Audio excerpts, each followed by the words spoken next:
Good evening दोस्तों, आप सभी के लिए। जैसा कि दोस्तों आप स्क्रीन पर देख रहे हैं, भारतीय राष्ट्रीय कांग्रेस से संबंधित दोस्तों फर्स्ट वीडियो है। और दोस्तों मैं आपको बता दूं, सेकंड वीडियो मैं आपको करा चुका हूं, क्योंकि दोस्तों जो मैंने फर्स्ट वीडियो बनाई थी आपके लिए, वो दोस्तों मुझसे गलती से डिलीट हो गई थी। इसलिए मैं दोस्तों दोबारा से इस वीडियो को लेकर आया हूँ। और दोस्तों पार्ट 2 है जो दोस्तों कांग्रेस अधिवेशन संबंधित, वो दोस्तों मैंने कल डाल दिया है। वहाँ पर आप जाकर उसे देख सकते हैं, क्या क्या प्रश्न बनते हैं, क्या क्या नहीं है। और ये दोस्तों फर्स्ट वीडियो है, जो कि फर्स्ट पार्ट है, जहाँ से कांग्रेस अधिवेशनों की शुरुआत होती है। और दोस्तों मैं आपको बता दूं, जब ये कांग्रेस अधिवेशन समाप्त हो जाएंगे तो जितने इंपॉर्टेंट कांग्रेस अधिवेशन बनते हैं उसकी वीडियो में दोस्तों आपके लिए अलग से लेकर आऊँगा। छोटी सी वीडियो होगी, लेकिन बहुत ही इंपॉर्टेंट वीडियो होगी। तो दोस्तों ये सारी चीज़ आप ध्यान रखें। और दोस्तों आपको हमेशा की तरह हर प्रश्न के आंसर के लिए 5 सेकंड का समय दिया जाता है। तो दोस्तों चलिए शुरू करते हैं। पहला प्रश्न है आपके सामने, भारतीय राष्ट्रीय कांग्रेस के संस्थापक थे कौन थे? एक सैनिक सेवक, विज्ञानी, सामाजिक कार्यकर्ता या मिलिट्री कमांडर? चलिए दोस्तों बताइए जल्दी से, इसका आंसर क्या होगा? आपको बताना है दोस्तों, भारतीय राष्ट्रीय कांग्रेस के संस्थापक क्या थे? एक असैनिक सेवक, विज्ञानी, सामाजिक कार्यकर्ता या मिलिट्री कमांडर? चलिए दोस्तों बताइए जल्दी से, इसका आंसर क्या होगा? और दोस्तों आप देख सकते हो नीचे, ए.ओ. ह्यूम ने इसकी दोस्तों वो क्या कहते हैं दोस्तों, स्थापना की थी, जो कि एक सेवानिवृत्त ब्रिटिश अधिकारी थे, सिविल सेवा में थे दोस्तों। यह शिमला में बस गए थे और 1884 में भारतीय राष्ट्रीय संघ की स्थापना की। क्योंकि दोस्तों ये भारतीय राष्ट्रीय कांग्रेस जो है, इसका पूर्ण नाम जो है दोस्तों, प्रारंभिक जो नाम है वह है दोस्तों भारतीय राष्ट्रीय संघ था, जो बाद में दोस्तों भारतीय राष्ट्रीय कांग्रेस कर दिया गया। और भारतीय राष्ट्रीय कांग्रेस संघ का दोस्तों ये चीज़ आपको ध्यान रखनी है, पहला अधिवेशन 28 दिसंबर 1885 को हुआ था। तो दोस्तों ये सारी चीज़ आपको समझ में आ गई। तो दोस्तों ऑप्शन नंबर ए आपका सही आंसर होगा इस प्रश्न का, एक असैनिक सेवक। अगला प्रश्न है प्रश्न नंबर 2, किसके सुझाव पर भारतीय राष्ट्रीय कांग्रेस संघ का नाम बदल भारतीय राष्ट्रीय कांग्रेस रखा गया? उमेश चंद्र बनर्जी, जवाहरलाल नेहरू, सरदार वल्लभ भाई पटेल या दादा भाई नौरोजी? चलिए दोस्तों बताइए जल्दी से, इसका आंसर क्या होगा? किसके सुझाव पर भारतीय राष्ट्रीय संघ का नाम बदल भारतीय राष्ट्रीय कांग्रेस रखा गया? उमेश चंद्र बनर्जी, जवाहरलाल नेहरू, सुभाष चंद्र बोस, दोस्तों सरदार वल्लभ भाई पटेल या दादा भाई नौरोजी? चलिए दोस्तों बताइए जल्दी, इसका आंसर क्या होगा?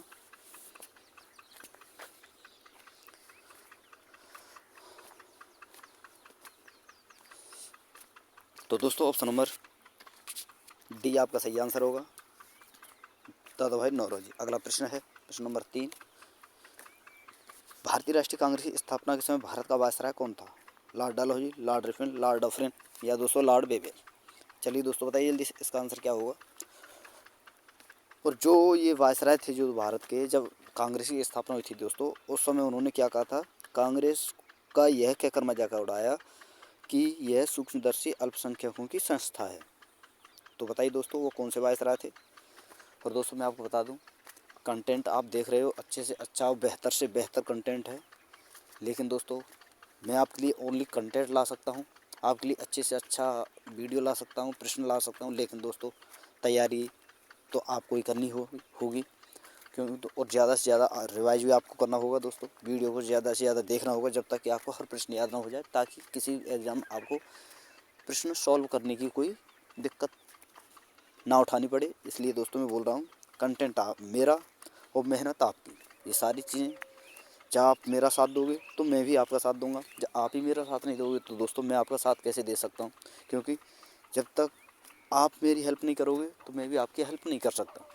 क्योंकि दोस्तों कंटेंट का लाना मेरा काम है, तो आपको याद करना ये सारा काम आपका है। तो दोस्तों मन लगा कर तैयार करें, अच्छी तरह से कंटेंट को तैयार करें। तो बताइए दोस्तों इसका आंसर क्या होगा? तो दोस्तों ऑप्शन नंबर सी आपका सही आंसर होगा, लॉर्ड डफरिन। अगला प्रश्न है प्रश्न नंबर 4, भारतीय राष्ट्रीय कांग्रेस की स्थापना के समय ब्रिटेन के प्रधानमंत्री कौन था? Winston Churchill, William award Gladstone, Robert Walpole या विलियम कैवेंडिश? चलिए दोस्तों बताइए जल्दी से, इसका आंसर क्या होगा? भारतीय राष्ट्रीय कांग्रेस की स्थापना के समय ब्रिटेन के प्रधानमंत्री कौन थे? Winston Churchill, William award Gladstone, Robert Walpole या दोस्तों विलियम कैवेंडिश? चलिए दोस्तों बताइए जल्दी से, इसका आंसर क्या होगा? तो दोस्तों ऑप्शन नंबर बी आपका सही आंसर होगा, विलियम एवार्ड ग्लैडस्टोन। अगला प्रश्न है प्रश्न नंबर 5, किसने स्वतंत्रता के बाद भारतीय राष्ट्रीय कांग्रेस को समाप्त करने का सुझाव दिया? बाल गंगाधर तिलक, जवाहरलाल नेहरू, दादा भाई नौरोजी, महात्मा गांधी। चलिए दोस्तों बताइए जल्दी से इसका आंसर क्या होगा। किसने स्वतंत्रता के बाद भारतीय राष्ट्रीय कांग्रेस को समाप्त करने का सुझाव दिया। बाल गंगाधर तिलक, या दोस्तों जवाहरलाल नेहरू, दादा भाई नौरोजी, या दोस्तों महात्मा गांधी। चलिए दोस्तों बताइए जल्दी से इसका आंसर क्या होगा। तो दोस्तों ऑप्शन नंबर डी आपका सही आंसर होगा, महात्मा गांधी। अगला प्रश्न है प्रश्न नंबर 6। भारतीय राष्ट्रीय कांग्रेस का प्रथम अध्यक्ष निम्न में से कौन थे। A O Hume, W C Banerjee, Badruddin Tyabji, इनमें से कोई नहीं। चलिए दोस्तों बताइए जल्दी से इसका आंसर क्या होगा। भारतीय राष्ट्रीय कांग्रेस के प्रथम अध्यक्ष कौन थे। A O Hume, W C Banerjee, Badruddin Tyabji, या इनमें से कोई नहीं। चलिए दोस्तों बताइए जल्दी से इसका आंसर क्या होगा। तो दोस्तों ऑप्शन नंबर बी आपका सही आंसर होगा, डब्ल्यू सी बनर्जी। अगला प्रश्न है प्रश्न नंबर 7। भारतीय राष्ट्रीय कांग्रेस के प्रथम अधिवेशन में कितने प्रतिनिधियों ने भाग लिया था। 69, 72, 82, 78। चलिए दोस्तों बताइए जल्दी से इसका आंसर क्या होगा। जो कांग्रेस का प्रथम अधिवेशन हुआ था उसमें कितने प्रतिनिधियों ने भाग लिया था। 69, 72, 82, 78। चलिए दोस्तों बताइए जल्दी से इसका आंसर क्या होगा। तो दोस्तों ऑप्शन नंबर बी आपका सही आंसर होगा, 72। अगला प्रश्न है प्रश्न नंबर 8। भारतीय राष्ट्रीय कांग्रेस के द्वितीय सम्मेलन में कितने मुस्लिम प्रतिनिधियों ने भाग लिया था। 18, 20, 33, 45। चलिए दोस्तों बताइए जल्दी से इसका आंसर क्या होगा। आपको बताना है भारतीय राष्ट्रीय कांग्रेस के द्वितीय सम्मेलन में कितने मुस्लिम प्रतिनिधियों ने भाग लिया था। 18, 20, 33, 45। चलिए दोस्तों बताइए जल्दी से इसका आंसर क्या होगा। तो दोस्तों ऑप्शन नंबर सी आपका सही आंसर होगा, 33। अगला प्रश्न है प्रश्न नंबर 9। भारतीय राष्ट्रीय कांग्रेस के द्वितीय मुस्लिम अध्यक्ष कौन थे। अब्दुल कलाम आज़ाद, जाकिर हुसैन, रहमतुल्लाह मोहम्मद सयानी, या बदरुद्दीन तैयबजी। चलिए दोस्तों बताइए जल्दी से इसका आंसर क्या होगा। आपको बताना है दोस्तों भारतीय राष्ट्रीय कांग्रेस के द्वितीय मुस्लिम अध्यक्ष कौन थे। अब्दुल कलाम आज़ाद, जाकिर हुसैन, रहमतुल्लाह सयानी, मोहम्मद सयानी, या दोस्तों बदरुद्दीन तैयबजी। चलिए दोस्तों बताइए जल्दी से इसका आंसर क्या होगा। तो दोस्तों ऑप्शन नंबर सी आपका सही आंसर होगा, रहमतुल्लाह मोहम्मद सयानी। और दोस्तों आप नीचे देख रहे हैं कि भारतीय राष्ट्रीय कांग्रेस के प्रथम मुस्लिम अध्यक्ष बदरुद्दीन तैयबजी थे और कांग्रेस के दूसरे मुस्लिम अध्यक्ष मोहम्मद रहमतुल्लाह मोहम्मद सयानी थे, जिसने दोस्तों 1896 कलकत्ता अध्यक्षता की। जो ये आपके रहमतुल्लाह मोहम्मद सयानी जो कांग्रेस के द्वितीय मुस्लिम अध्यक्ष थे, इन्होंने दोस्तों 1896 कलकत्ता अधिवेशन की अध्यक्षता की और इसी में पहली बार वंदे मातरम गाया गया था। तो दोस्तों आपसे डायरेक्टली पूछा जा सकता है कि किस अधिवेशन में पहली बार वंदे मातरम गाया गया था। तो आपको याद रखना 1896 में कलकत्ता अधिवेशन में, जिसके अध्यक्ष दोस्तों रहमतुल्लाह मोहम्मद सयानी थे। तो दोस्तों अगला प्रश्न है प्रश्न नंबर 10।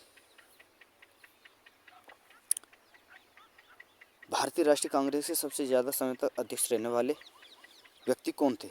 मौलाना अबुल कलाम आज़ाद, दादा भाई नौरोजी, जवाहरलाल नेहरू, या सरोजिनी नायडू। चलिए दोस्तों बताइए जल्दी से इसका आंसर क्या होगा।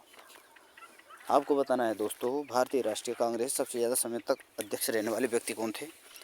मौलाना अबुल कलाम आज़ाद, दादा भाई नौरोजी, जवाहरलाल नेहरू, या सरोजिनी नायडू। चलिए दोस्तों बताइए जल्दी से इसका आंसर क्या होगा।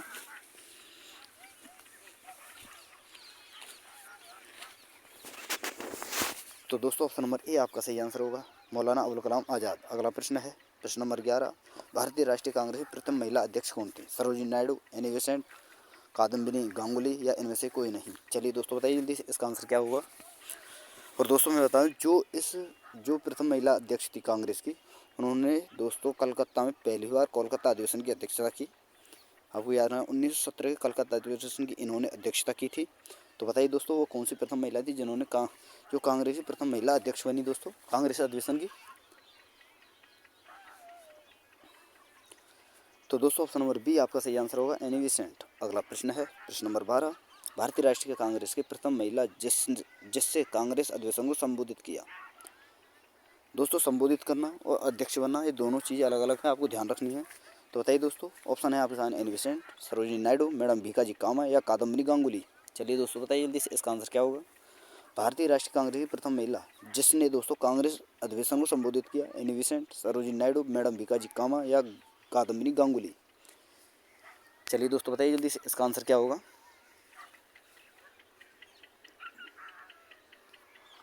तो दोस्तों ऑप्शन नंबर डी आपका सही आंसर होगा, कादम्बिनी गांगुली। अगला प्रश्न है प्रश्न नंबर 13। भारतीय राष्ट्रीय कांग्रेस की प्रथम महिला अध्यक्ष निम्न से कौन थी।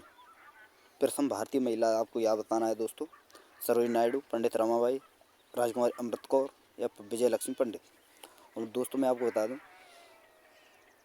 इसी प्रथम महिला ने दोस्तों, जो भारत की प्रथम महिला थी जिन्होंने राष्ट्रीय कांग्रेस की दोस्तों अध्यक्षता की, तो किस अधिवेशन की अध्यक्षता की और कहाँ पर की दोस्तों? 1925 में कानपुर अधिवेशन की। ये चीज़ आपको याद रखनी है। तो बताइए दोस्तों, कौन सी प्रथम महिला थी भारतीय?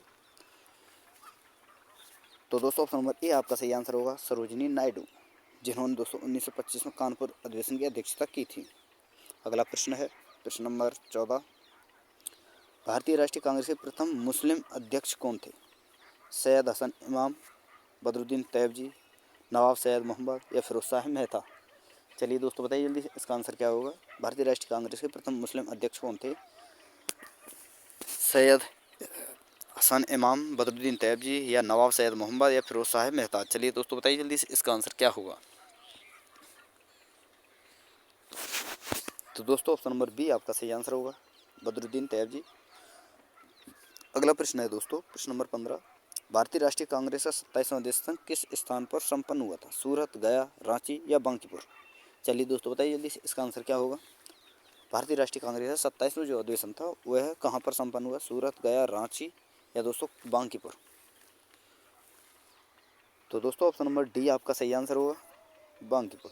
और दोस्तों आपको ये याद रखना है, भारतीय राष्ट्रीय कांग्रेस 27वां जो अधिवेशन है दिसंबर 1912 में बांकीपुर बिहार में संपन्न हुआ था।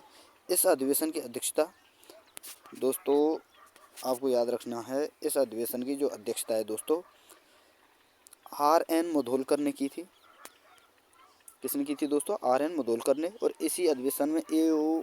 ह्यूम को दोस्तों कांग्रेस का पिता कहा गया था। तो आपसे पूछा जा सकता है किस अधिवेशन कांग्रेस को, सॉरी दोस्तों, A.O. ह्यूम को पिता कहा गया था? तो दोस्तों बांकीपुर अधिवेशन 1912 दिसंबर 1912 में जो बांकीपुर अधिवेशन हुआ था उसमें दोस्तों A.O. ह्यूम को कांग्रेस का पिता कहा गया था और इस अधिवेशन की अध्यक्षता R.N. मधोलकर ने की थी। तो ये सारी चीज़ आपको याद रखनी है दोस्तों। तो दोस्तों आप देख रहे हैं कितने अच्छे से अच्छा कंटेंट मैं आपके लिए लेकर आया हूँ, जिसमें दोस्तों एक भी ऐसा प्रश्न नहीं छोड़ा है जो दोस्तों आपके लिए इम्पोर्टेंट ना हो। तो इसलिए दोस्तों मैं बोलता हूँ हर बार हर वीडियो में कि दोस्तों प्लीज़ आपसे रिक्वेस्ट है, और शायद मैं आपका ये एहसान मानूंगा अपने आप पर कि जो भी भाई मेरे चैनल को वीडियो को देख रहा है प्लीज़ वो मेरे चैनल को सब्सक्राइब करके ऑल वाला बेल आइकन जरूर दबाएं और वीडियो को ज़्यादा से ज़्यादा शेयर, लाइक और वीडियो को कमेंट अवश्य करें। और ये दोस्तों अगर आप मेरे चैनल को सब्सक्राइब करके ऑल वाला बेल आइकन दबाएं तो प्लीज़ दोस्तों ये आपका मेरे ऊपर एहसान होगा, क्योंकि मैं भी आपके लिए दोस्तों किसी प्रकार के कंटेंट में कमी नहीं छोड़ रहा हूँ, जो कि आप देख सकते हैं दोस्तों। और आगे आपकी मर्जी। तो चलिए दोस्तों प्रश्न नंबर 16 है आपके सामने। भारतीय राष्ट्रीय कांग्रेस के प्रथम अध्यक्ष निम्न में से कौन थे? जॉर्ज यूले, विलियम बेडवर्ड, हेनरी कॉटन। सॉरी दोस्तों यहाँ पर आप ऑप्शन नंबर डी मान सकते हो कुछ भी, इनमें से कोई नहीं, यही मान सकते हो ऑप्शन नंबर डी। तो बताइए दोस्तों प्रथम अंग्रेज अध्यक्ष कौन थे दोस्तों भारतीय राष्ट्रीय कांग्रेस के? जॉर्ज यूले, विलियम बेडवर्ड या हेनरी कॉटन। चलिए दोस्तों बताइए जल्दी से, इसका आंसर क्या होगा? तो दोस्तों ऑप्शन नंबर ए आपका सही आंसर होगा, जॉर्ज यूले, इन्होंने दोस्तों जॉर्ज यूले ने कांग्रेस का जो चौथा अधिवेशन हुआ था दोस्तों 1888 में दोस्तों, जो इलाहाबाद अधिवेशन जो हुआ था 1888 में, उसकी अध्यक्षता की। और दोस्तों मैं आपको बता दूं दूसरे अंग्रेज अध्यक्ष, ये आपको याद रखना है दोस्तों, दूसरे अंग्रेज अध्यक्ष अल्फ्रेड वेब थे, जिसने दोस्तों 1894 में मद्रास की अध्यक्षता की। मद्रास में जो अधिवेशन हुआ था उसकी अध्यक्षता की। तो ये दोनों चीज़ें आपको याद रखनी है। अगला प्रश्न है दोस्तों प्रश्न नंबर 17। भारतीय राष्ट्रीय कांग्रेस के कलकत्ता अधिवेशन 1911 में पहली बार जनगण मनगढ़ गाया गया, इसके अध्यक्ष कौन थे? बिशन नारायण था, नवाब सैयद मोहम्मद बहादुर, मदन मोहन मालवीय या जेवी कृपलानी। चलिए दोस्तों बताइए जल्दी से, इसका आंसर क्या होगा? भारतीय राष्ट्रीय कांग्रेस के कलकत्ता अधिवेशन 1911 में पहली बार जनगण मनगढ़ गाया गया था, इसके अध्यक्ष कौन थे? बिशन नारायण था, नवाब सैयद मोहम्मद बहादुर, मदन मोहन मालवीय या जेवी कृपलानी। चलिए दोस्तों बताइए जल्दी से, इसका आंसर क्या होगा? तो दोस्तों ऑप्शन नंबर ए आपका सही आंसर होगा, बिशन नारायण धर। अगला प्रश्न है प्रश्न नंबर 18, भारतीय राष्ट्रीय कांग्रेस के कलकत्ता अधिवेशन 1896 में, ये आपको याद रखना है दोस्तों, जिसमें पहली बार वंदे मातरम गाया था, इसके अध्यक्ष निम्न में से कौन थे? सुरेंद्रनाथ बनर्जी, फिरोज शाह मेहता, रहमतुल्लाह सयानी या दोस्तों बदरुद्दीन तैयब जी। चलिए दोस्तों बताइए जल्दी से इसका आंसर क्या होगा। भारतीय राष्ट्रीय कांग्रेस के कलकत्ता अधिवेशन 1896 में पहली बार वंदे मातरम गाया गया था, इसके अध्यक्ष कौन थे? सुरेंद्रनाथ बनर्जी, फिरोज शाह मेहता, रहमतुल्लाह सयानी या दोस्तों बदरुद्दीन तैयब जी। बताइए दोस्तों इसका आंसर क्या होगा। तो दोस्तों ऑप्शन नंबर सी आपका सही आंसर होगा, रहमतुल्लाह सयानी। अगला प्रश्न है प्रश्न नंबर 19, किस अधिवेशन में स्वराज शब्द का पहली बार प्रयोग किया गया और इसके अध्यक्ष कौन थे? कलकत्ता अधिवेशन 1906 दादा भाई नौरोजी, कलकत्ता अधिवेशन 1911 बिशन नारायण धर, कलकत्ता अधिवेशन 1901 दिनशा इवाचा या दोस्तों ऑप्शन नंबर डी इनमें से कोई नहीं। चलिए दोस्तों बताइए जल्दी से इसका आंसर क्या होगा। किस अधिवेशन में स्वराज शब्द का पहली बार प्रयोग किया गया था और इसके अध्यक्ष कौन थे? कलकत्ता अधिवेशन 1906 दादा भाई नौरोजी, कलकत्ता अधिवेशन 1911 बिशन नारायण धर, कलकत्ता अधिवेशन 1901 दिनशा इवाचा और ऑप्शन नंबर डी है दोस्तों इनमें से कोई नहीं। चलिए दोस्तों बताइए जल्दी से इसका आंसर क्या होगा।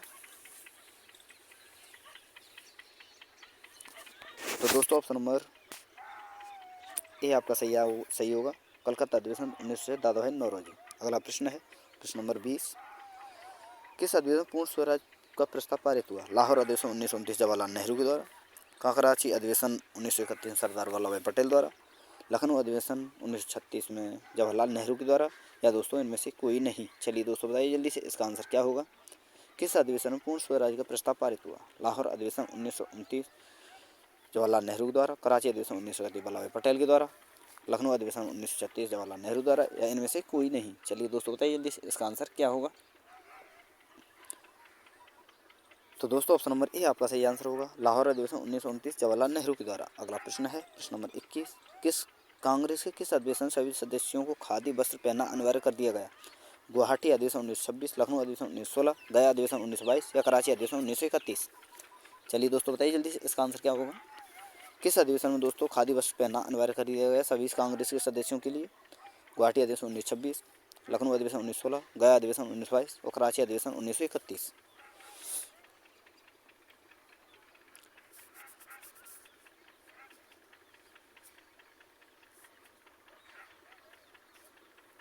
तो दोस्तों ऑप्शन नंबर ए आपका सही आंसर होगा, गुवाहाटी अधिवेशन 1926। अगला प्रश्न है प्रश्न नंबर 22, भारतीय राष्ट्रीय कांग्रेस के मद्रास अधिवेशन 1927 में